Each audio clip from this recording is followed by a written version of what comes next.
Bueno, como se los anunciábamos, queremos analizar el proyecto de reconstrucción nacional desde la perspectiva económica y para eso nos acompaña aquí el ex director de presupuesto, el economista Matías Acevedo. Matías, muchísimas gracias, bienvenido nuevamente a Hoy es Noticia aquí en CNN Chile. Muchas gracias, Matilde, gracias, encantado de estar de nuevo por acá.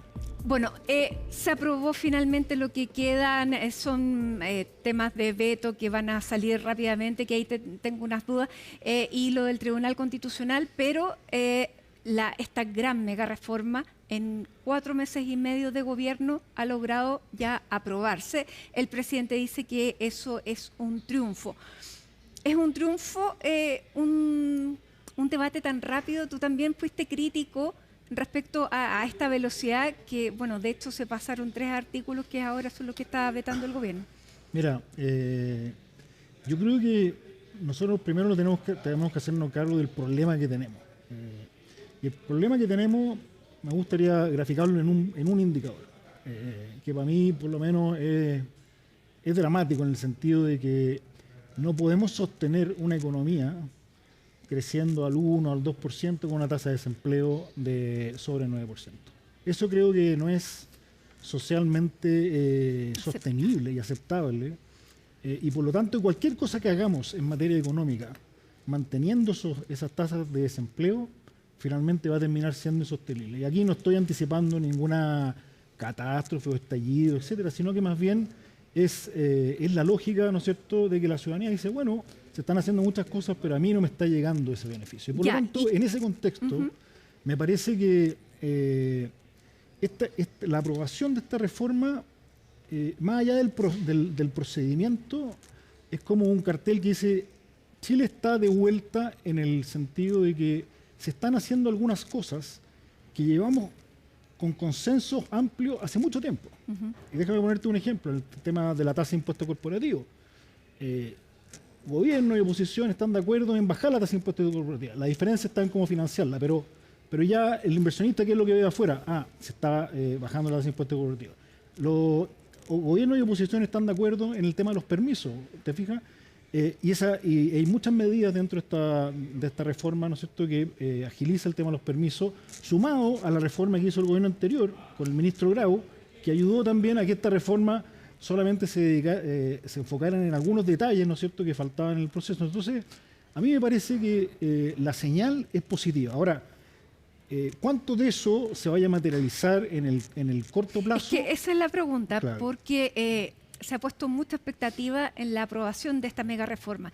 ¿Qué es lo que efectivamente los chilenos podemos esperar de la aprobación de esto? ¿Cuándo le va a llegar al chileno los efectos de estas medidas que se están aprobando ahora? Mira, recordemos, Matilde, me acuerdo que hace unos años atrás estuvimos acá para la aprobación de la reforma de pensiones. Así es.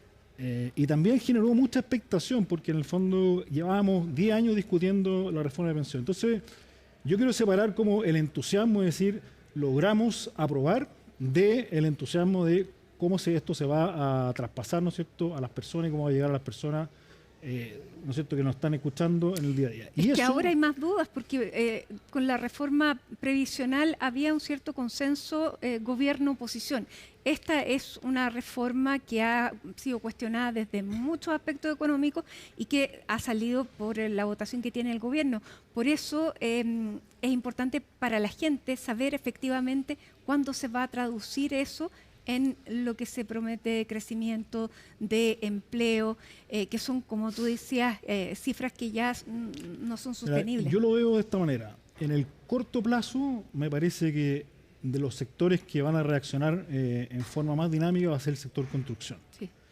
¿Por qué? Porque hay medidas, ¿no es cierto?, para ¿no es cierto?, agilizar la venta de la vivienda, reduce el IVA, ¿no es cierto?, a la vivienda, pero al mismo tiempo se está tramitando un proyecto para ampliar el subsidio a la tasa de los créditos hipotecarios, que ha sido una medida impulsada por la administración anterior, que ha sido muy exitosa, y dado ese éxito que tuvo, este gobierno lo decidió ampliar de 4.000 a 6.000 UF.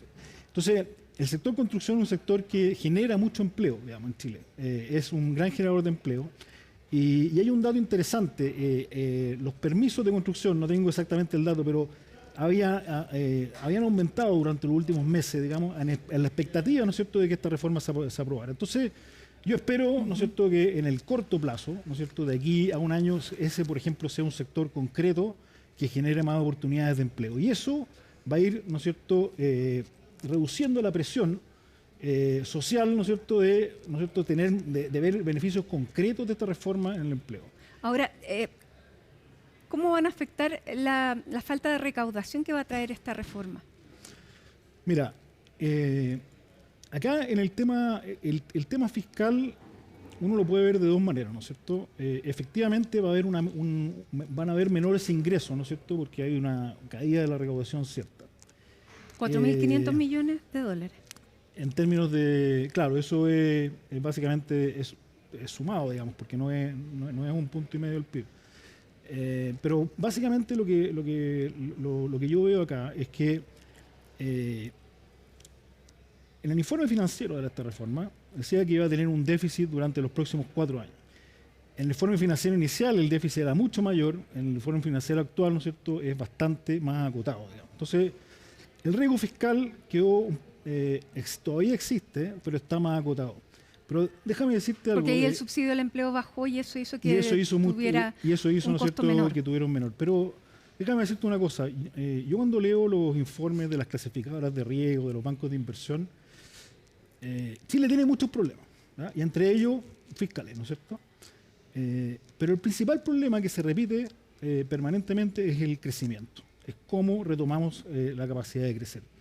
Y yo creo que tanto los analistas, las clasificadoras de riesgo, los inversionistas hoy día están esperando que Chile vuelva a crecer. Y por eso están expectantes, ¿no es cierto?, de que esta reforma se aprobara y esta reforma, y hay algunos que dicen ya, ok, pero quiero ver los efectos primero, si efectivamente esto está reactivando o no. Por eso, ¿cuándo pudiéramos empezar a ver eso para que efectivamente esas inversiones se materialicen? Claro. Lo que están esperando. Y por ejemplo, no sé, podríamos empezar a ver, ¿no es cierto?, cuántas empresas, ¿no es cierto?, se empiezan a adherir, ¿no es cierto?, a la invariabilidad tributaria, si efectivamente eso tuvo un efecto o no, cuántas empresas. Los proyectos, bueno, eso todavía está en el TC, puede que el TC... Va a pasar, sí, va a pasar, está en el TC efectivamente, pero asumamos que se aprueba. También, ¿cómo se llama? Vamos a ver los efectos, ¿no es cierto?, en los permisos, en la cantidad de proyectos de inversión que van a ingresar, que por lo pronto durante estos meses se han agilizado el proceso, ¿no es cierto?, de aprobación, y eso ha sido algo que ha destacado esta administración. Entonces, hoy día el foco, o sea, uno muchas veces en una familia, para graficarlo, tiene muchos problemas, ¿no es cierto? Tiene problemas con los hijos, de repente tiene problemas financieros, etcétera. Pero al final uno tiene que siempre que priorizar y decir, bueno, ¿cuál es el principal problema que tenemos y dónde lo atacamos? ¿No es cierto? Yo creo que en el caso de Chile, su principal problema es que ha dejado de crecer. Y por lo tanto, hay otros problemas que sí, eventualmente sí, esto va a generar un poco más de déficit fiscal, pero démosle la oportunidad de que esto funcione. Y si funciona, bueno, ese déficit fiscal proyectado probablemente va a desaparecer en el mediano plazo. Y si no funciona, también tenemos una salida, Matilde. ¿No? Aquí no es que estamos en un callejón sin salida. Pero la invariabilidad nos deja, si se aprobara a todos los años, a los 25, ahí nos dejaría en un callejón sin salida. Hasta 20 años. Pero fíjate que la invariabilidad, yo estoy haciendo un estudio de la historia fiscal de Chile desde su origen y siempre ha sido estable. Fíjate que siempre han existido regímenes especiales con constituciones parecidas en el sentido de que, ¿no es cierto?, que no permite discriminación, porque pero casi siempre apuntadas a la minería. Apuntaba básicamente a inversión de largo plazo, porque hoy día la minería, pero en su momento también eran las empresas eléctricas. Por ejemplo, Chilectra fue una empresa que recibió mucho apoyo del Estado, porque evidentemente quería, ¿no es cierto?, que esta compañía americana, ¿no es cierto?, invirtiera en Chile, que era algo básico. CAP también en su momento. Entonces, si uno va viendo, si uno va, explorando cada uno de los sectores en el tiempo, había muchas discriminaciones. El punto es que no fueran arbitrarias, en el sentido de que no porque se lo doy a esta empresa y no se la puedo dar a esta otra empresa que es competidora. Eso es lo que finalmente va en contra de la Constitución. Entonces yo no lo veo Por ejemplo, el otro día alguien comentaba, decía, bueno, cuando el presidente Piñera decidió ampliar las líneas de metro, dejó de mano atada a la siguiente administración, porque en el fondo, ¿cómo va a echar el proyecto? Lo va a dejar hasta la mitad, digamos, va a parar eso. Entonces, hay pero muchas cosas que... un beneficio, claramente nadie está en contra del metro. Sí, pero alguien podría decir, a mí me gustaría, ¿no es cierto?, que la línea fuera por otro lado y llegara a otra comuna, y ya no lo puedo cambiar porque está definido el trayecto, por decirlo así. Es que si no, no se podría hacer ninguna obra eso pública. Eso es lo que te digo, que en el fondo esto como de decir que no puedo afectar a los derechos futuros de una eventual democracia de tomar decisiones, el endeudamiento es exactamente lo mismo. Cuando yo tomo decisiones de endeudamiento a 20 años, que Chile tiene deuda a 15, 20 años, de alguna manera estoy privando, ¿no es cierto?, al próximo gobierno de espacio de endeudamiento. Entonces, todas esas cosas, lo importante es que no sea arbitrario, que no sea a unos sí, a otros no, bajo las mismas condiciones, bajo el mismo régimen. Eso es lo relevante. Ahora, si tú me preguntas a mí, yo creo que la invariabilidad tributaria va a tener un efecto justamente en esas inversiones más de largo plazo. Porque la invariabilidad para inversiones más de mediano plazo es cara. Y te voy a explicar por qué. Porque la tasa de interés, corporativa en Chile, hay un consenso amplio que es alta. 27% es alto. Y la estamos bajando a 23%, que es el promedio de la OCDE. Entonces, si uno sabe que, no sé, que en general hay un consenso de que la tasa es alta, el riesgo que la tasa suba es más bajo, ¿no es cierto? Claro. Y por lo tanto, estoy pagando una prima por un evento que tiene una baja probabilidad de ocurrencia. Tú no tomarías un seguro si tú tienes un track record intachable en manejo, digamos. Pues sí, es que yo no tengo ninguna posibilidad, tengo un auto computarizado, no voy a chocar nunca, no tomaría un seguro. Porque sabes que no va a... Bueno, yo creo que acá pasa algo parecido, porque a mí me cuesta creer que la próxima administración, sea del signo que sea, piense en subir la tasa de impuesto corporativo a 27% de nuevo. Entonces, y ahí pasaste 4 años más, y en la medida que va pasando el tiempo, ¿no es cierto?, se hace más, para el proyecto de inversión se hace menos, digamos, costoso, digamos, ese riesgo. Y por lo tanto, me parece que finalmente quienes van a terminar ocupando, porque muchos lo van a tomar, pero otra cosa es ocuparla, la invariabilidad, yo me puedo salir, la puedo dejar de pagar. ¿Y cuándo se debieran ver ya los efectos en materia de crecimiento? Porque esto hay que entender que es a largo plazo. Es a largo plazo. Mira, yo diría que lo que va a pasar el próximo año es que probablemente la economía va a crecer entre 2,5% y 3%, pero va a haber una parte de ese crecimiento que tiene que ver porque, ¿no es cierto?, este año, el primer semestre, crecimos poco.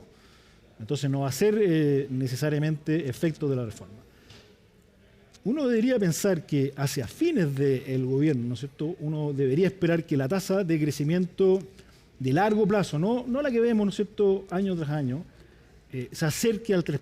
Eso es lo que uno debería esperar. ¿Por qué? Porque ahí es donde, Matilde, se van a materializar todas las expectativas de inversión, todo lo que se está aprobando se va a empezar ¿no es cierto?, a ejecutar. Y ahí es donde, ¿no es cierto?, los economistas van a decir, bueno, sí, esto de verdad tiene orilla, digamos, o sea, esto de verdad tiene fuerza y tracción para seguir creciendo al 3% y no es algo circunstancial que le pasó, ¿no es cierto?, a esta administración porque apareció, ¿no es cierto?, o mucha inversión minera o alguna inversión eléctrica importante, muy coyuntural. Eso yo creo que de aquí a fin del gobierno. Y por eso, en esa transición es muy importante, ¿no es cierto?, que el gobierno vaya mostrando, al menos en los sectores, ¿no es cierto?, donde se está reactivando, que se están generando más oportunidades de empleo. Si eso no ocurre, probablemente, ¿no es cierto?, va a generar mucha más tensión, digamos, sobre los efectos concretos que puede generar esta reforma a mediano plazo. El plan de 50.000 empleos tendría que ser muchísimo más agresivo para llegar a un universo mayor. Yo creo que, mira, a mí en general no me gustan eso, o sea, los subsidios son necesarios cuando tú estás en una emergencia. Y yo creo que estamos en una emergencia. Yo creo que el gobierno ha ido anunciando las medidas de a poco, en vez de anunciar un gran paquete, como se hizo en la pandemia. No estamos en la pandemia, pero estamos como 3 escalones más abajo de la pandemia, no más lejos de eso. Entonces, me parece que uno podría hacer algo más agresivo para dar una señal concreta y de un plazo concreto. Porque tú vas anunciando de 25.000, que yo levanté esto, que esto otro. Al final, los inversionistas, o sea, los que toman las decisiones, no están todo el día, ¿no es cierto?, pegados en la radio, en la televisión, sino que recibe las señales de paquetes concretos, cosas que son significativas que van a mover la aguja en el corto plazo. Yo creo que ahí en la agenda laboral ha faltado más audacia, obviamente más gasto fiscal, sin duda. Pero bueno, hay que priorizar y probablemente se podrá buscar otro espacio en otro lado. Esto nos deja en un rango fiscal bien estrecho.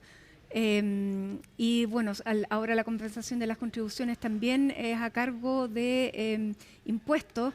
Por lo tanto, el Estado se va quedando cada vez con menos plata, poniéndose solo la soga al cuello. Pero es que, bueno... Una cosa por otra, claro. Claro, obviamente hay una apuesta de crecimiento. Si uno cree que esto no va a generar nada de crecimiento, podría comprar, ¿no es cierto?, completamente la tesis de que esto nos va a dejar peor. ¿no? ¿Y qué hacemos con el pesimismo, Matías? Porque eso es vital para la economía. La economía no solamente se basa en números, sino que también en percepciones. Y Chile nunca había estado, de acuerdo a los encuestadores, con este nivel de pesimismo. ¿Qué es lo que se tiene que hacer?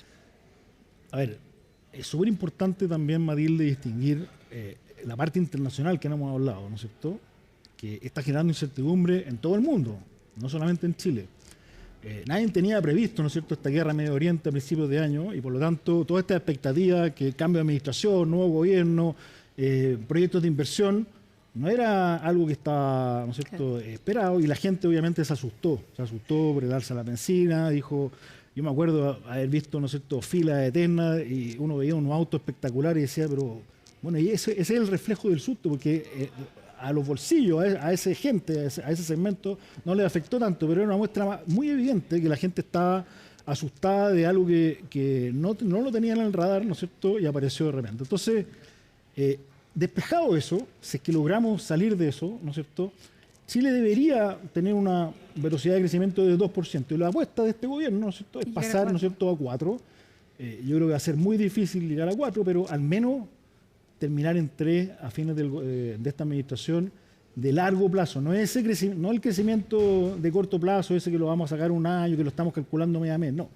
El crecimiento que nos va a permitir mantener una tasa de desempleo en torno a 7%, es el crecimiento ¿no es cierto?, que nos va a permitir, ¿no es cierto?, que los inversionistas vuelvan a confiar y sigan confiando en que Chile es un país que tiene oportunidades para poder invertir y para poder desarrollarse. Ahora, el costo fiscal de la reforma no es menor y, bueno, ahí se están haciendo ajustes, pero, por ejemplo, fue una de las razones por las que el senador Esquella propuso la venta de activos del Estado y dijo, se debe buscar la forma de contar con recursos suficientes para que la menor recaudación transitoria no afecte la implementación del programa de gobierno. Es fundamental que el orden en las finanzas que está haciendo el gobierno no sea a costa de postergar las iniciativas sociales. Por lo tanto, el razonamiento para vender activos del Estado, también existe esta preocupación. Sí, ahora... Eso a raíz del tema de la venta de Codelco. Que él después lo aclaró, que dijo que no pretendía vender 100% Codelco, que hay activos del Estado, pero que había activos. ¿Cuáles son esos activos? Hay activos del Estado que hoy día los tiene en arriendo y que tú eventualmente podrías capitalizar esos flujos, o sea, tener esos flujos antes y hacer algo recurrente en el tiempo.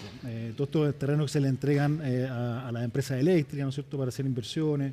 Y se les da en arriendo, digamos. Esos terrenos uno podría hacer algo de esa naturaleza.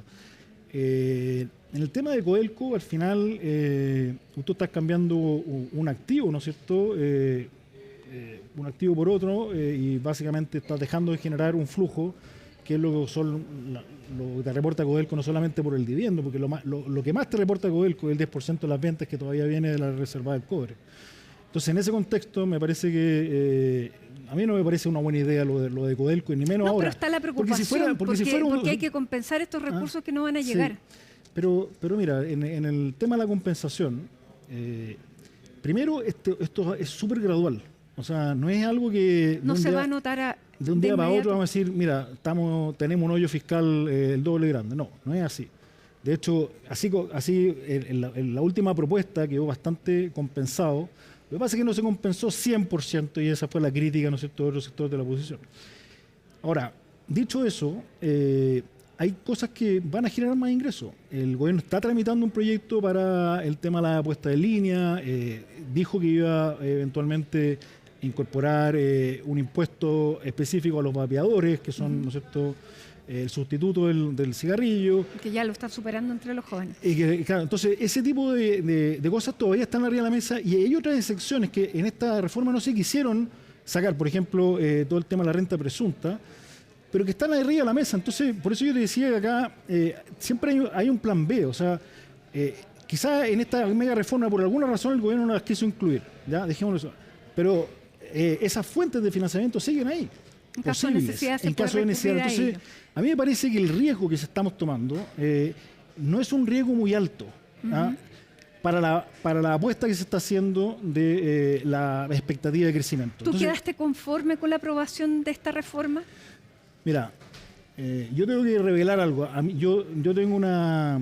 nosotros cuando vivimos el llamado estallido social, con muchos economistas, en ese minuto que trabajábamos en el gobierno, pensamos que Chile había perdido otra década.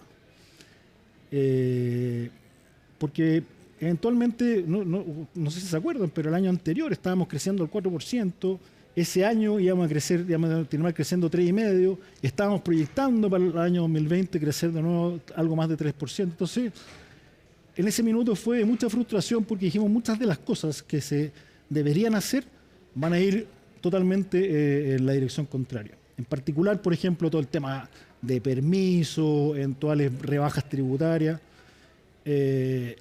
Entonces, cuando veo que estas medidas se empiezan a materializar, me vuelve la esperanza de que Chile pueda... Por eso digo, Chile está de vuelta. Eso no significa que lo tenemos firmado el desarrollo ni el crecimiento futuro, pero sí creo que hay señales que estamos dando a los inversionistas que son positivas y van a ser, y espero que sean positivas para las personas. Entonces, de las cosas que yo creo, se están haciendo. Quizás no se están haciendo como a mí me gustaría, el 100% como me gustaría. Pero por eso digo que tengo ¿A ti no te gustaban las contribuciones, por ejemplo? No me gustaban. Por eso tengo algo de conflicto en el sentido de que hoy día estoy mucho más preocupado, tengo la balanza más cargada a que Chile vuelva a crecer, porque fíjate que Chile, desde su independencia, las veces que ha tenido superávit fiscal, la gran mayoría de las veces ha sido por momentos donde Chile ha retomado su capacidad de crecimiento. Y las veces que ha tenido déficit ha sido todo lo contrario. Entonces, el crecimiento sí tiene una correlación muy positiva, ¿no es cierto?, con la situación fiscal.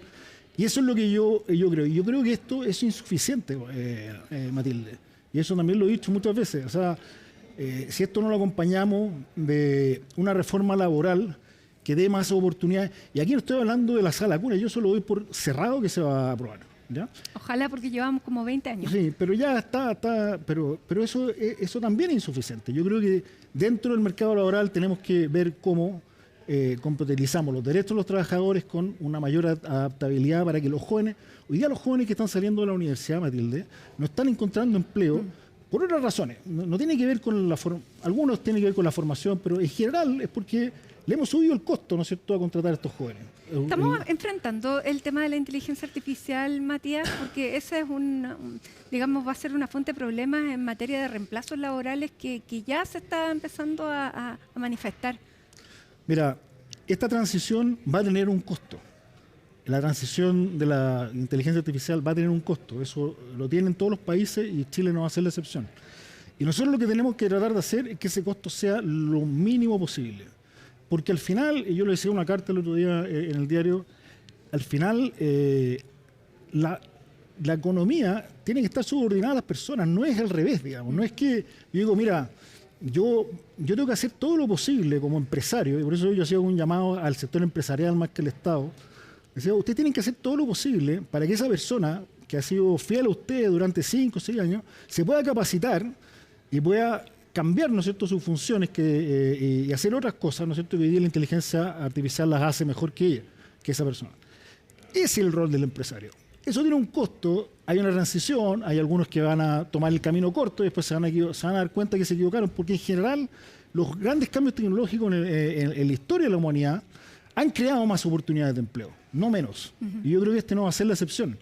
El punto es que nosotros nos hacemos cargo Y no siempre el Estado. Eso un poco era mi voz de alerta. Es decir, dejemos al Estado hacer su pega, pero ¿dónde están los empresarios? ¿Dónde están las universidades? ¿Qué están haciendo, ¿no es cierto?, los centros de formación técnica? ¿Qué están haciendo los colegios hoy día para que esa transición, ¿no es cierto?, sea lo menos costoso posible? Por lo tanto, me parece que hoy día se está tomando conciencia.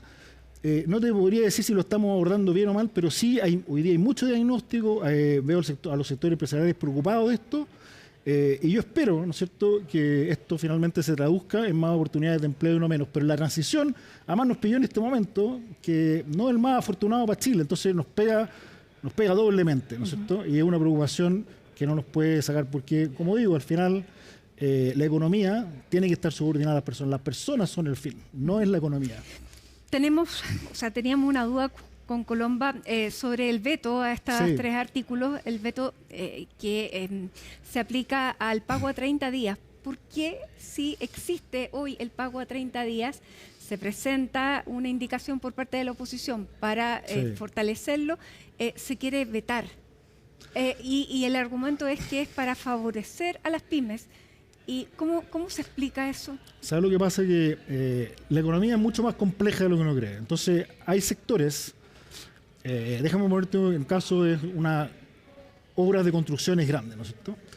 En general, los plazos de pago son más largos, no porque el empresario le quiera hacer daño, ¿no es cierto?, a la empresa o a la pyme más chica. Es porque el mismo proceso, fíjate que yo entiendo que, por ejemplo, el MOP en el Estado no está dentro de este sistema de pago de 30 días justamente por lo mismo. Entonces tiene que ir a verificar la hora, viene el hito, viene el no sé qué, el calculista, y todos tienen que darle el visto bueno. Y todo ese proceso es tan largo que al final comprometerse a pagar a 30 días es imposible. Entonces, ¿qué es lo que dice la ley? Dice que las empresas podrán pactar con sus proveedores plazos distintos, ¿no es cierto?, con consentimiento expreso y una serie de normativas. En sectores donde el pago a 30 días no es algo que las empresas no quieren hacerlo, sino que por la estructura de pago no se puede. Y esto también vale para las pymes, porque las pymes muchas veces ellas tienen que cumplir, ¿no es cierto?, con otras pymes el pago de los 30 días. Entonces, básicamente lo que hacía esta norma parlamentaria, esta indicación parlamentaria, es que eliminaba esas excepciones. Y la eliminaba para el sector privado, pero también la eliminaba para el Estado, porque el Estado también tiene esa excepcionalidad, sobre todo en, me imagino, vivienda, infraestructura, que son los sectores más complejos en la cadena de pago. Pero tiene que ver con un tema más de la complejidad de la cadena de pago. Ahora, tú me puedes decir, sí, pero eso también se puede prestar para usos, porque en el fondo le dice, oye, firma acá. Mira, yo la verdad que, para serte súper franco, yo nunca he creído en la ley de 30 días, no porque yo creo que a las pymes uno se puede pagar, les pagaría en un día, digamos.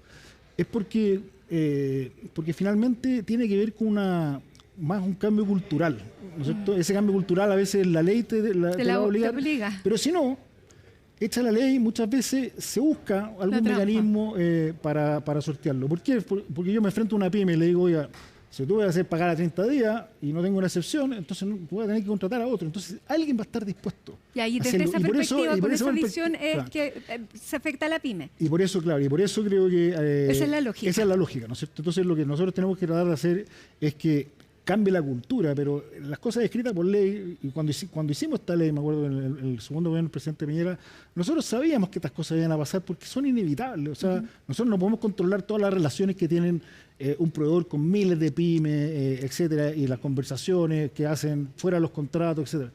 Pero lo importante es que sea lo menos posible. Yo creo que en el Estado, por lo menos cuando a mí me tocó administrar la caja fiscal, nosotros hicimos un esfuerzo muy relevante para pagar a 30 días, además porque estábamos en pandemia, etcétera. Y lo logramos, bajamos los plazos de pago de forma muy relevante. Yo creo que esa cultura no se puede perder, y sobre todo en el Estado. Porque si el Estado, si hay algo que lo puede ayudar. ¿Pero entonces es una mala señal vetar algo así? No, yo diría que más bien es hacerse cargo, uno se tiene que hacer cargo de una economía que es mucho más compleja de lo que uno cree. Ahora, este veto no elimina la ley tampoco. No, pero no elimina la ley. Lo único que hace es que hay excepciones en la ley. Esta ley tiene excepciones, como muchas otras leyes tienen excepciones. Y básicamente los parlamentarios querían eliminar esas excepciones. Que no Y por algo se plantearon esas excepciones, no porque como decía, no porque explícitamente se quiere hacer un abuso, sino porque la cadena de pago en ese sector en particular es distinta y no da para pagar eso a ese plazo. Bien, Matías Acevedo, te quiero agradecer que hayas estado hoy día con nosotros. Intuyo que vamos a tener que seguir conversando para ir explicando cómo se va aplicando esta ley una vez que se promulgue, porque claro, hay una expectativa grande, sobre todo en materia de empleo. Y se viene un cambio en la matriz laboral del que también hay que empezar a conversar. Si no nos hacemos cargo del empleo, vamos a estar en problemas. Por eso esto es muy importante, no solamente el efecto de esta ley, sino que las medidas que puede implementar el gobierno en el corto plazo. La seguridad. El tema de las inversiones y el crecimiento, ¿cuánto incide? Porque ese es el anuncio que vamos a tener hoy día en la noche. Incide sin duda. Incide totalmente. Chile antes era un país donde los inversionistas, los ejecutivos venían sin ninguna advertencia, hoy día no es así. Entonces, incide. Yo creo que en el tema de la seguridad el gobierno ha logrado controlar la agenda, pero eso no es suficiente. Tenemos que ver cambios concretos, porque en cualquier momento, y tú lo sabes muy bien, la agenda por algún evento que va a ocurrir, ¿no es cierto?, se reactiva y volvemos todos con la sensación de inseguridad. Entonces, una cosa es controlar la agenda, otra cosa es que esa agenda que está implementando se traduzca en medidas concretas. Bien, muchísimas gracias nuevamente, Matías. No, gracias a ti, Matilde, encantado. Que estén muy bien. Son las 6 de la tarde con 30 minutos. Hacemos una pausa con esta imagen de La Serena a esta hora de la tarde y ya regresamos con otras informaciones de la jornada.